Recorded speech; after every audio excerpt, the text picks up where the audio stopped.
নাব্বি ইবাদি আন্নী আনাল গফুরুর রহিম। আমার ভাই শেষ কথা কষ্ট করছেন, মনোযোগ দিয়ে শুনেন যে আল্লাহ তাআলা বলেন, বন্ধু আমি তো জান্নাতের বর্ণনা দিলাম, আমি শুনাইলাম, কিন্তু আমার কোনো বান্দা যদি বলে যে হুজুর বলছেন তো ভালো, মনটাও তো চায় জান্নাতে যাইতে, কিন্তু আমার গুনাহ যে অনেক বেশি, আমি বেশি নাফরমানি করে ফেলছি, আমার নাফরমানি অনেক বেশি, আজ অনেক দিন আমি নামাজ পড়ি না, আজ অনেক দিন আমি হালাল খাই না, এখন আমি কি করব? তো আল্লাহ তাআলা বলেন নাব্বি ইবাদি, বন্ধু আপনি আমার বান্দাদেরকে বলে দেন, যত লক্ষ কোটি আসমান পরিমাণ গুনাহ হোক, জমিনের বালুকণা পরিমাণ গুনাহ হোক, আপনি শুনায়ে দেন আন্নী আনাল গফুরুর রহিম, আমি আল্লাহ খুব বেশি ক্ষমাশীল দয়াবান। ওরে আসতে বলেন, গুনাহ ছেড়ে দিতে বলেন, একটু অনুতপ্ত হয়ে আর করবে না ওয়াদা দিয়ে, চোখের এক ফোঁটা পানি ফেলে দিয়ে আমার কাছে আসতে বলেন, আমি আল্লাহ ওয়াদা দিলাম 90 বছরের গুনাহ আমি একসাথে মাফ করে দেব। ওরা আইতে কর, আমার কাছে আসতে বলেন, আন্নী আনাল গফুরুর রহিম, আমি বহুতই বড় মেহেরবান, আমি খুব বেশি দয়াশীল, আমি সব মাফ করে দেব। ওয়া আন্না আযাবি হুয়াল আযাবুল আলীম। এবার শেষ কথা যুবক নওজোয়ান ভাই তোমরা শোনো, এবার শেষ কথা হইল আল্লাহ বলেন, বন্ধু আমি সবভাবে বললাম, জান্নাতের পুরা বর্ণনা দিলাম, পরে আমি সকল গুনাহ মাফ করে দেব এই কথাও বললাম, আশ্বাস দিলাম, এরপরেও এবার বলে দেন, যদি এরপরেও আমি আল্লাহর কথা কেউ প্রত্যাখ্যান করে, ঘাটতারামি করে, গাদ্দারি করে, গুনাহ আর নাফরমানি না ছাড়ে, তো এটাও বলে দিয়েন ওয়া আন্না আযাবি হুয়াল আযাবুল আলীম, আমার শাস্তি বড় মর্মান্তিক। চেন্নাই শব্দ আল্লাহ বলে দিছেন, বন্ধু এবার বলে দেন, গাদ্দার তুই আমার সাথে গাদ্দারি করতেছিস, এতভাবে বললাম বান্দা, তোর দিল নরম করতে পারলাম না, তোরে এতভাবে বললাম আমি মাফ করে দেবো, তুই তারপরও আসলি না, সেজদা দিলি না, তো মনে রাখিস আমার আযাব বড় কঠিন, আমি কিন্তু তোরে কবরের প্রথম রাতেই বুঝাই দেব আমি মাওলার শাস্তি কেমন।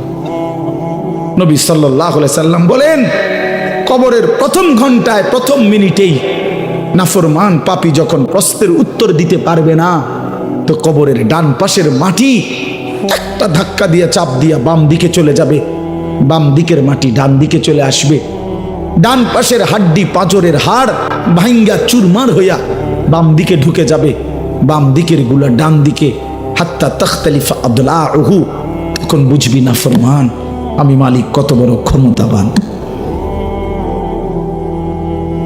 চলো বন্ধু বদলে যাই, ঠিক আছে না ইনশাআল্লাহ?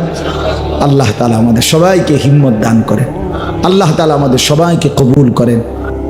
কোরআনুল কারীমের মধ্যে আল্লাহ তাআলা বলেছেন, কলিলাম মা তাশকুরুন, শুকর করে আল্লাহ তাআলার কৃতজ্ঞতা আদায় করে কলিল, কম।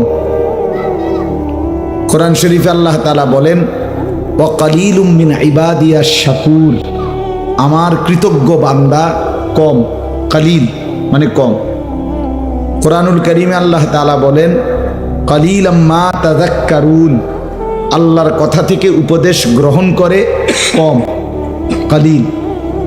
আল্লাহ তাআলা কোরআনুল কারীমের মধ্যে বলেন, ইন ইয়াকুম মিনকুম 20 সাবিরুনা ইয়াগলিবু মিআতাই, তোমরা মুমিন ইমানদার যদি মজবুত 20 জন হও তো বিজয় লাভ করবে কমপক্ষে 200 জনের উপরে, তাহলে ইমানদার হবে কম, ওই যে 20 জন আর ওইদিকে 200, কম কিনা বলেন? কম।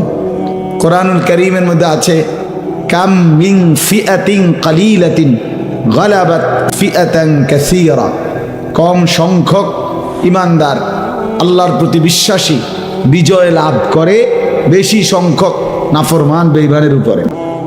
এই যে বহু আয়াত আছে এরকম যেখানে আল্লাহ তাআলা কমের প্রশংসা করছেন। একজন বড় বুজুর্গ ছিলেন, অনেক বড় বুজুর্গ, সুফিয়ান সাউরি রাহমাতুল্লাহি আলাইহি, জগৎ বিখ্যাত মুহাদ্দিস, ফকিহ, মুজতাহিদ ছিলেন। তিনি মাঝে মাঝে দোয়া করতে, তো দোয়ার মধ্যে বলতেন, আল্লাহুম্মা জাআলনি মিনাল কিল্লাহ, আল্লাহ আপনি আমাকে কমদের অন্তর্ভুক্ত করেন। তো ওনার ছাত্ররা শাগরিদরা জিজ্ঞেস করছে, হজরত এটা কি বলেন দোয়ার মধ্যে, যে আল্লাহ আপনি আমাকে কমদের অন্তর্ভুক্ত করেন, এই কথার অর্থ কি? তো তিনি বলেন যে এর অর্থ হইল ওই যে আল্লাহ বলছেন আমার কৃতজ্ঞ বান্দা কম, আল্লাহ যেন ওই কমের মধ্যে আমারে রাখে। বুঝেন নাই কথা? এই জন্য কম হোক এটা কোনো সমস্যা নাই। আল্লাহর কথা একজনের জন্য বলুক আর 1000 জনের জন্য বলুক, সবটাই দাম। সকালে বলুক দুপুরে বলুক, সবটাই দাম।